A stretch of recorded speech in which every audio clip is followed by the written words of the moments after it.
قافلہ روانگی کے لیے تیار تھا۔ وہ سنبھل کر بیٹھی ہی تھیں کہ انہیں محسوس ہوا کہ شاید کچھ کھو گیا ہے۔ انہوں نے ٹٹولا تو ان کی سانس اوپر کی اوپر اور نیچے کی نیچے رہ گئی، ایک دم جیسے کسی خاص چیز کے گم ہو جانے پر ہوتا ہے۔ وہ بوکھلا سی گئیں۔ ان کا ہار جو محمد نے انہیں شادی کے موقع پر تحفے میں دیا تھا غائب تھا۔ وہ فوراً ہی سمجھ گئیں کہ کیا ماجرا ہوا ہے۔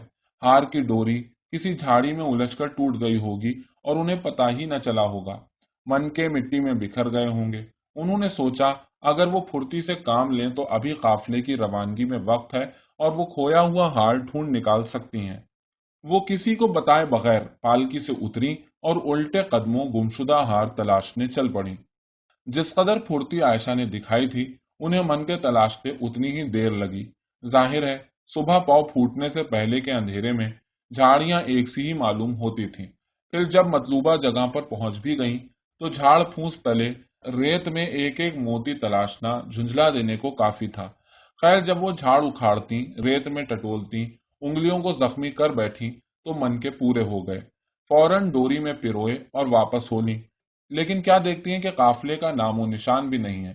وہ آگے بڑھ چکے تھے اور عائشہ صحرا کے وسط میں تنہے تنہا پیچھے رہ گئی تھی۔ ایسا کیوں کر ہوا یہ سمجھ میں آتا ہے۔ ان کی خادمہ جو کہ ایتھوپیائی باندی تھی، اس نے عائشہ کو اونٹ کی پالکی میں سوار ہوتے تو دیکھا، لیکن جب وہ ہار ڈھونڈنے نکلی تو کسی کی نظر میں نہ آ سکی۔ سب نے یہی سمجھا کہ عائشہ پالکی کے اندر ہیں، کیونکہ پردہ تھا، جس کا مطلب یہ تھا کہ وہ اب باقی ماندہ سفر میں کسی طور بھی یہاں کسی کو مخل ہونا نہیں دیکھنا چاہتی۔ اسی گمان میں کہ وہ موجود ہیں، قافلہ ان کے بغیر ہی روانہ ہو گیا۔ یہاں تک تو سمجھ میں آتا ہے، جو زیادہ تر لوگوں کی سمجھ سے باہر ہے وہ اس کے بعد کا واقعہ ہے، یا یہ کہیے جو واقعہ ہوا ہی نہیں۔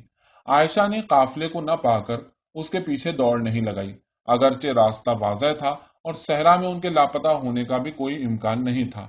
حتیٰ کہ وہ پیدل بھی روانہ نہیں ہوئی، حالانکہ یہ اتنی دور بھی نہیں پہنچا ہوگا۔ مال سے لدے اونٹوں کے قافلے خاصے سست رفتار ہوا کرتے ہیں۔ اگر وہ چاہتی تو گھنٹے بھر کے اندر صبح سویرے کی خنکی میں ہی جا لیتی۔ اس کے بجائے خود ان کے الفاظ یہ ہیں کہ میں نے خود کو چادر میں لپیٹ لیا اور وہیں لیٹ گئی جہاں سے قافلہ نکلا تھا۔ میں جانتی تھی کہ جب وہ مجھے اپنے ساتھ نہیں پائیں گے تو ضرور ہی ڈھونڈتے ہوئے یہاں واپس آئیں گے۔ عائشہ کے لیے یہ بات ناقابل یقین تھی کہ کسی نے بھی قافلے میں ان کی غیر موجودگی کو محسوس نہیں کیا۔ ان کے خیال میں یہ ممکن ہی نہیں تھا کہ وہ انہیں غائب پاتے اور پھر بھی سفر جاری رکھتے۔ یقیناً فی الفور قافلہ رک جاتا اور لوگ انہیں ڈھونڈتے ہوئے یہاں آ پہنچتے۔ وہ کوئی عام عورت نہیں تھیں، پیغمبر کی بیوی تھیں اور اس لحاظ سے انہیں خصوصی حیثیت حاصل تھی۔ یوں قافلے کے پیچھے دوڑ لگانا انہیں زیب نہیں دیتا تھا۔ کسی بدو لڑکی کی طرح اونٹوں کے پیچھے بھاگتی ہوئی وہ کیسی لگتی؟ ویسے بھی عائشہ نے تمام عمر اپنے لیے ایک امتیازی حیثیت اور رتبے پر زور دیا۔ دوسروں سے ممتاز رہنے کی یہ عادت ہمیشہ ہی بلا کی رہی اور مرتے دم تک قائم رہی۔ مثلاً محمد کے ساتھ شادی کی عمر کو ہی لے لیں۔ وہ کہا کرتی کہ جب نکاح ہوا تو وہ ایک نو عمر لڑکی تھی۔ اصرار رہتا کہ 6 سال کی عمر میں نکاح اور 9 سال کی عمر میں رخصتی ہوئی، حالانکہ یہ خلاف قیاس ہے اور ان کی زندگی میں بہت کم لوگ تھے جو اس بات سے اختلاف کیا کرتے۔ بات یہ تھی کہ لوگوں کو ان کی بات جھٹلانے کی ہمت نہیں تھی اور وہ کسی کو اس کی اجازت بھی نہیں دیا کرتی تھی۔ کئی برسوں بعد اسلام کے ایک انتہائی طاقتور خلیفہ معاویہ نے ان کے بارے میں کہا، کبھی کوئی ایسا موقع نہیں آیا کہ کسی معاملے کو میں بند رکھنا چاہتا تو وہ اسے بند ہی رہنے دیتی، اور کبھی ایسا نہیں ہوا کہ کسی مسئلے کو کھولنا چاہتا تو وہ بند کر کے دم نہ لیتی۔ لیکن اگر عائشہ واقعی اتنی کم عمری میں بیاہی گئی تھی تو یقیناً دوسرے لوگ اس کی تردید یا تائید تو کرتے، اور ایسا روایت میں جا بجا ملتا بھی ہے۔ کئی بیانات ایسے ہیں جن کے تحت ان کی شادی 9 سال اور رخصتی 12 سال کی عمر میں طے پائی، کیونکہ اس وقت بھی رسم یہ تھی کہ لڑکیوں کی رخصتی بلوغت سے پہلے نہیں کی جاتی تھی۔ مگر پھر وہی بات ہے کہ اگر عائشہ کی شادی عام لڑکیوں کی طرح رسم اور رواج کے مطابق ہوا کرتی تو اس طرح ان کا شمار بھی عام لڑکیوں میں ہوتا، جو ظاہر ہے عائشہ کو منظور نہیں تھا۔ زندگی کے آخری حصے تک وہ لوگوں کو اپنی حیثیت اور رتبے کی یاد دہانی کراتی رہیں۔ ویسے بھی اس داستان میں وہ اپنے ہمعصر کلیدی کرداروں میں تادیر زندہ رہیں، تو ان کی بات کا وزن لوگوں میں اس لیے بھی بڑھ کر تھا کہ ان کی کئی باتوں کی تردید اور تائید کرنے والا محمد کے زمانے کا کوئی شخص باقی نہیں رہا تھا۔ جو بچے تھے وہ زندگی کے اس مرحلے پر اختلاف سے اعتراض برتا کرتے۔ عائشہ کی امتیازی حیثیت اس لیے بھی بڑھ کر تھی کہ وہ محمد کی سب سے کم عمر اور چہیتی بیوی تھی۔ بیویوں میں وہ واحد تھیں جو شادی سے پہلے نہ تو بیوہ تھیں اور نہ ہی طلاق یافتہ بلکہ کنواری تھیں۔ سب سے اہم بات یہ بابر کراتی کہ وہ محمد کی سب سے پسندیدہ تھیں۔ آپ انہیں حمیرہ کہہ کر بلاتے جس کا مطلب سرخ بالوں والی تھا۔ اگرچہ قدرتی طور پر ان کے بال سرخ نہیں تھے، اگر وہ واقعی ہوتی تو عرب، جہاں عام طور پر لوگوں کے بال سیاہ ہوتے ہیں، ایسی واحد فرد ہوتی۔ چونکہ وہ خاصی بے باک تھیں، اس لیے لاڈ سے یوں ہی پکارے جانے پر بھی اترایا کرتی۔ اسی لیے وہ زیادہ تر مہندی کی بوجھل تہوں سے بالوں کو گہرا سرخ رنگ دیے رکھتی اور اس بابت شوخی برتا کرتی۔ یہی مقصد تھا، یعنی اس طرح بھی انہیں جدا شناخت ملتی تھی۔ عائشہ محمد کی 9 بیویوں میں خدیجہ کے انتقال کے بعد نکاح میں آنے والی اولین بیویوں میں سے تھیں۔ ان کا رشتہ خود ان کے والد ابو بکر نے پیش کیا تھا، جو محمد کے دیرینہ دوست اور حامی تھے۔ وجہ یہ تھی کہ خدیجہ اور ابو طالب کے بعد سے محمد غم سے نڈھال تھے۔ یوں یہ بات خاصی موزوں بھی معلوم ہوتی ہے کیونکہ عائشہ بے باک اور شوخ تھیں، جو محمد کو اس غم سے واپس لا سکتی تھیں۔ وہ خود کہا کرتی تھیں کہ چونکہ وہ خاصی شوخ اور چنچل تھیں، ایک ذرا لحاظ نہ کرتی اور اکثر محمد کو چھیڑ دیتی، تنگ کرتی، اور بجائے یہ کہ جھڑک دی جاتی، ان کے بیچ محبت بڑھتی جاتی۔ دوسری جانب شاید محمد عائشہ کے ساتھ اس لیے بھی نرمی برتتے تھے کیونکہ وہ ابھی صرف ایک نوعمر لڑکی تھی جس میں بچپنا کوٹ کوٹ کر بھرا ہوا تھا۔ وہ بلا شبہ شرارتی، چنچل اور دل آویز شخصیت کی مالک تھی۔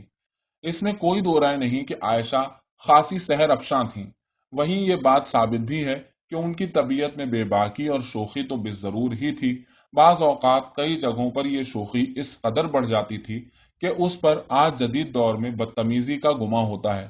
عائشہ نے بعد ازاں ازدواجی زندگی کے جو قصے روایت کر رکھے ہیں، اگرچہ قصہ خوانی کا مقصد اثر و رسوخ اور زندہ دلی کو واضح کرنا ہوتا تھا، لیکن ان میں عجب رویے کا گمان ہوتا ہے۔ ایسا لگتا ہے جیسے کوئی جوان اور تیز ترار عورت اپنا راستہ کاٹنے والوں کو سبق سکھانے نکلی ہو۔ ایسے موقعوں پر عائشہ کی زندہ دلی میں سنگ دلی اور عجیب فطرت کا پتہ چلتا ہے۔ مثلاً ایک موقع ایسا آیا کہ محمد عائشہ کے علاوہ ایک دوسری بیوی کے پاس معمول سے زیادہ وقت گزارنے لگے۔ وہ بیوی محمد کے لیے شہد ملا کر ایک مشروب تیار کرتی تھی جسے شربت اصل کہا جاتا ہے۔ انڈے کی سفیدی اور بکری کے دودھ میں شہد ملا دینے اور اچھی طرح پھینٹ دینے سے گاڑھا مشروب تیار ہو جاتا۔ محمد کو یہ میٹھی غذا بہت بھاتی تھی اور وہ بہت شوق سے نوش کیا کرتے تھے۔ بہرحال ایک دن وہ اسی بیوی کے یہاں سے عائشہ کے کمرے میں آئے تو انہیں کچھ دیر ہو گئی۔ عائشہ نے استفسار کیا تو محمد نے تفصیل سے بیوی کے یہاں وقت گزاری اور مشروب کے بارے میں بتایا۔ عائشہ نے فوراً ہی ناک سکیڑ لی اور منہ موڑ لیا جیسے سانس کی بو سے نالا ہوں۔ وہ اچھی طرح جانتی تھیں کہ محمد کو سانس میں بدبو سے بہت کوفت ہوتی ہے۔ کہنے لگی، لگتا ہے شہد کی مکھیاں کڑوے پھول کھاتی رہی ہیں۔ انہوں نے جب کافی دیر تک یہی رٹ لگائے رکھی تو نتیجہ یہ نکلا کہ اگلی بار جب دوسری بیوی کے یہاں محمد کو ان کا پسندیدہ مشروب پیش کیا گیا تو انہوں نے پینے سے انکار کر دیا۔ وہ اب ان کے یہاں زیادہ دیر نہیں ٹھہرتے تھے اور جلد ہی لوٹ آتے تھے۔ اسی طرح ایک دوسرا واقعہ ہے جب عائشہ حد سے گزر گئیں۔ محمد نے ایک عیسائی قبیلے کے ساتھ معاہدہ کیا اور اس نئے اتحاد کی اہمیت کے پیش نظر قبیلے کے سردار کی بیٹی کے ساتھ شادی کرنے پر حامی بھر لی۔ سردار کی بیٹی بہت خوبصورت تھی۔ جب وہ عورت نکاح سے پہلے مدینہ پہنچی تو عائشہ نے اس کو خوبرانہ مشورہ دیا کہ اگر وہ نکاح کی رات مزاحمت کرے تو محمد کی نظر میں اس کی قدر بڑھ جائے گی۔ اسے کہا کہ وہ ان سے کہے، میں تم سے خدا کی پناہ مانگتی ہوں۔ اس کو علم نہیں تھا کہ دراصل یہ کلمہ نکاح کو فسخ کرنے کے مترادف ہے۔ جو ہی اس نے ایسا کہا تو محمد چونک گئے اور فوراً ہی وہاں سے چلے گئے۔ اگلے ہی دن سردار کی بیٹی کو واپس بھجوا دیا گیا۔ قصہ مختصر، عائشہ کو ہمیشہ ہی اپنی منوانے کی عادت تھی اور وہ اس کے لیے کچھ بھی کر گزرتی تھی اور ان کی ہمیشہ ہی چلتی تھی۔ لوگ ان کی مانتے تھے، ان کی ٹوہ میں لگے رہتے تھے۔ اس صورتحال میں جب وہ اس قدر بے باک، شوخ اور نتائج سے بے پرواہ ہوا کرتی تھی تو یہ بات یقینی تھی کہ اب عائشہ اس جھگڑے کے عین مرکز میں پھنس کر رہ جائیں گی۔ کئی لوگوں کو کسر نکالنے کا موقع مل جائے گا۔ یہاں یہی ہوا۔ یہ خلاف قیاس تھا کہ قافلے میں عائشہ کی غیر موجودگی محسوس نہیں کی جائے گی۔ پھر یہ بھی سوچ سے باہر تھا کہ جب وہ انہیں ساتھ نہیں پائیں گے تو یوں ہی رواں دواں رہیں گے۔ وہ انہیں تلاش کرنے ضرور آئیں گے۔ وہ اسی کشمکش میں تھیں کہ سورج چڑھ آیا اور گرمی بڑھنے لگی۔ انہوں نے کیکر کے ایک درخت کے سائے تلے پناہ لی اور انہی سوچوں میں پریشان رہیں۔ یقیناً وہ جان لیں گے اور جب وہ جان لیں گے تو کوئی نہ کوئی انہیں لینے ضرور آئے گا۔